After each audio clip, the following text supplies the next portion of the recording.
Hi guys! Magandang gabi! Welcome back po dito sa Gandara SRU channel for Showbiz Update. Nandito na naman nga po akong muli nagbabalik ang nagmamaganda ninyo kachismosang Kim Pao upang magatid sa inyo ng latest update and fresh happenings patungkol kay Kim Chiu and Paolo Avellino. Kaya naman guys, kung bago ka lang dito sa ating channel at ngayon lang napabisita dito, maaring pindutin nyo ang subscribe button at notification bell kung okay lang para maging updated po kayo at ma-notify sa mga susunod nating balita tungkol kay Kim Chiu and Paolo Avellino. Basta mga balita na may kinalaman sa Kim Pao, sagot na natin yan. And ngayong gabi nga ang atin pong tatalakayin at pag-uusapan ay may kinalaman nga po dito sa naging event ng Kim Pao na kung saan ay kitang-kita nga po ang pagiging Andres nitong si Paulo. Alam niyo ba yung salitang Andres? Or under Desaya, ganon. Parang yun yung definition, pagiging masunurin ni Paulo pagdating kay Kim. Hindi naman sa under Desaya. Pero, ganun kasi pag mahal mo, yung isang tao talagang minsan matitiklop ka din eh. Wala yung pagkaangas si Paulo nung makilala si Kim.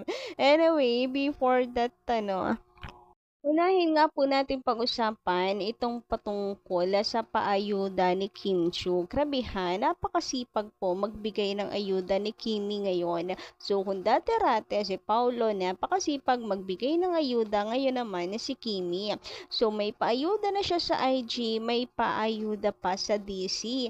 Grabehan, o sa Discord. Grabehan naman talaga yon.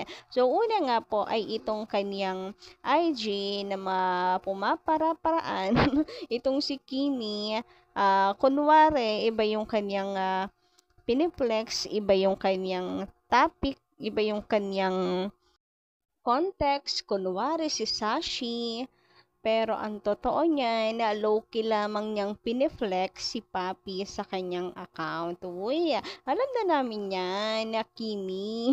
Sabi nga ng ibang Kim Pao fans na na senior, papunta ka pa lang, pabalik na kami. Uy, grabehan naman talaga yun.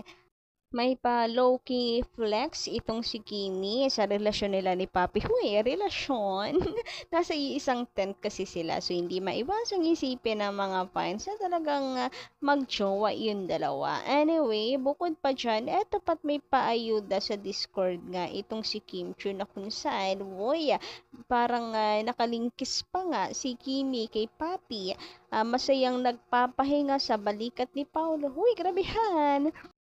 Pero aminin nyo guys, aminin nyo mga girls, tayo ay mahilig mag-lean sa balikat ng ating partners. Even nga pag nakahiga, gustong gusto natin doon sa may bandang kilikili nila. Kapag nakaupo naman, ay nakasandal nga yung ulo sa nila, sa balikat. Ganon tayo mga girls. And itong si Kimi, ayan, at may pag-hi sa mga fans. Uy, video ito. So guys, pagpasensyahan nyo na kung krinap ko ito. Pasaway na nga ako sa lagay na to kasi for Kim Pao exclusive talaga. For Kim Pao exclusive for Kim Pao kasi ito. Kaya naman, marami po ang matutulog ng nakangiti, matutulog ng masaya dahil ang daming paayuda. Napakabait ni Kimi. Hay, talaga sa mga solid fans, napakaswerte. Anyway, sabi naman dito, mayroon doon sa nakaraang event ng Kim Pao, na kung saan ay hindi pa pinapakilala, 'di ba, si Mystery Santa, which is si Paolo Avellino. Sabi baka daw hindi si Paulo dahil sumayaw. Itong si Santa, si Paulo hindi naman sumasayaw.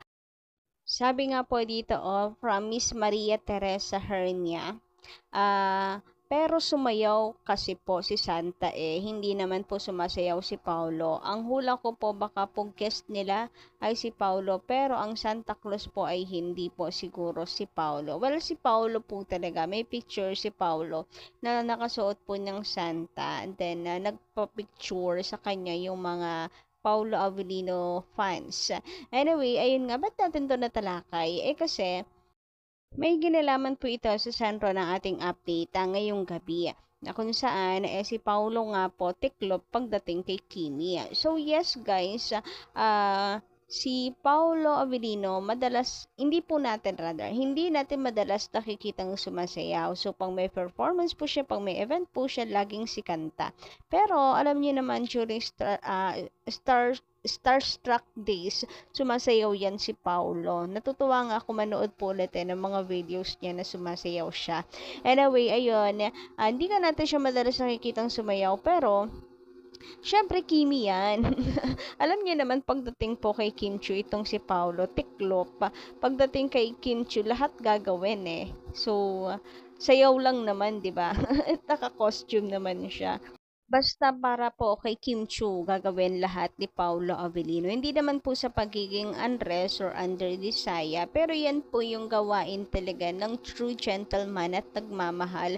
May respeto at pagpapahalaga sa kanilang partner. Yun yun.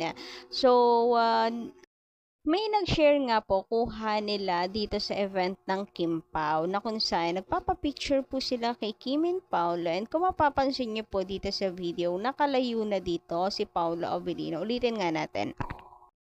So, ayan nga si Paolo, ayun nauna na po siya kay Kim Chiu. Pero si Kimi, ayan kung makita nyo, tumango at tinawag si Kimi.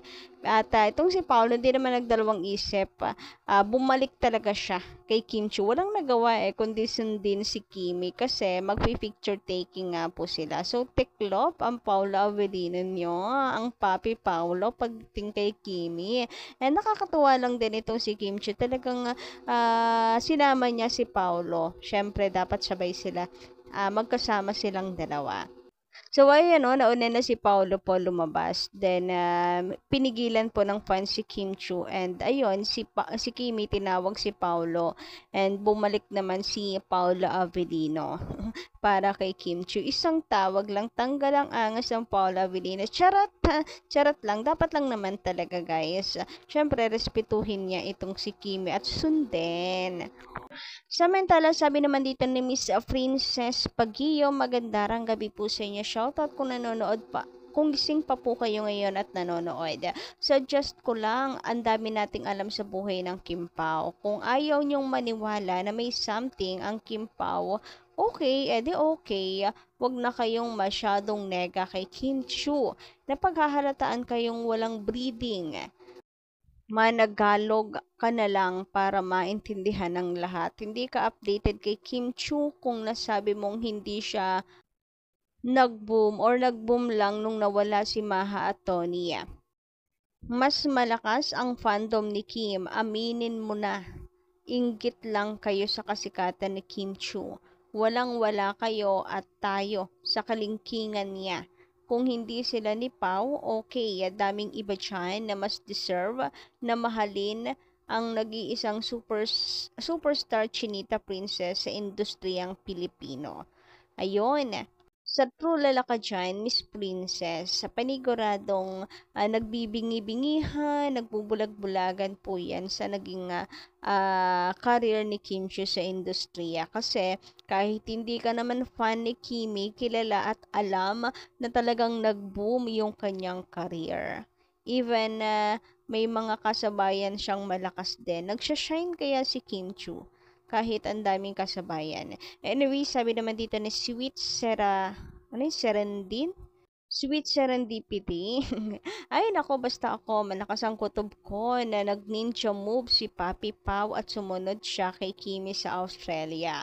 After kasi ng event niya sa Sultan Kudarat, wala nang update at wala rin video si Kim going back sa Pilipinas. Kaya alam na, dito sa Positive Thoughts at maging happy lang. So, kayo guys, anong comment nyo? Paki-iwan nga lang po dyan sa baba. And, thank you so much po sa inyong pakikinig. Dito lang muna ang ating update. And kita-kits tayo sa susunod nating balita. Maraming salamat.